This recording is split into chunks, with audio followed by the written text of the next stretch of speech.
Дивіться, я питав, хто до вас телефонував, там? Так. То ви ж, а ви далі аранжуєте пісні для Ротару, Повалі, Кіркорова, Білана? Уже ні. На сьогоднішній день я працюю з Лаймою Вайкулі, роблю всі в Юрмалі її концерти.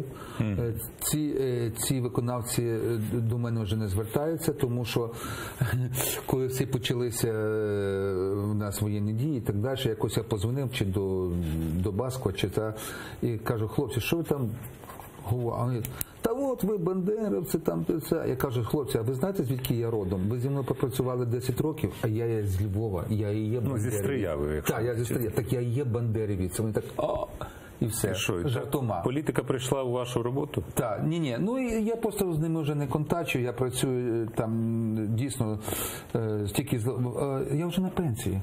У мене почесна пенсія 1500 гривень, мене це влаштовує, і я працюю з Лаймою Вайкулі, і все нормально. От ви мене насмішили тільки що про пенсію. Це правда. У мене є посвідчення, я вам покажу. І скільки мене перечислено на карточку цей місяць, 1500 гривень. Це так держава оцінила мою роботу. Марина, пропущений визов. Нічого. У вас російською мовою меню в телефоні?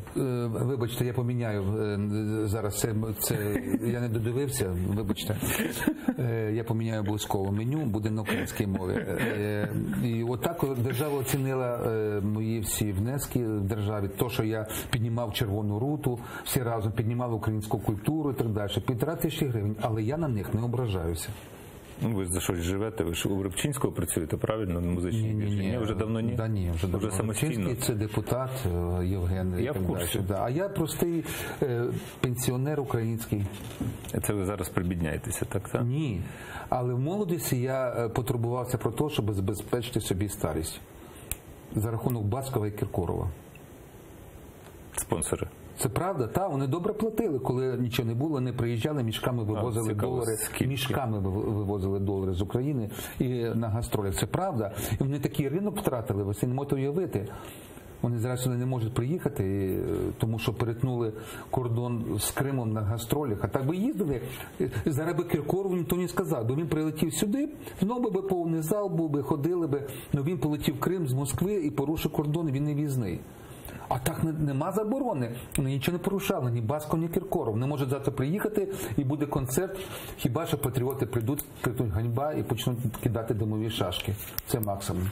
І будуть питатися, чий Крим. У них це стандартне питання. Так, слухайте, це ж лакмус. Ну.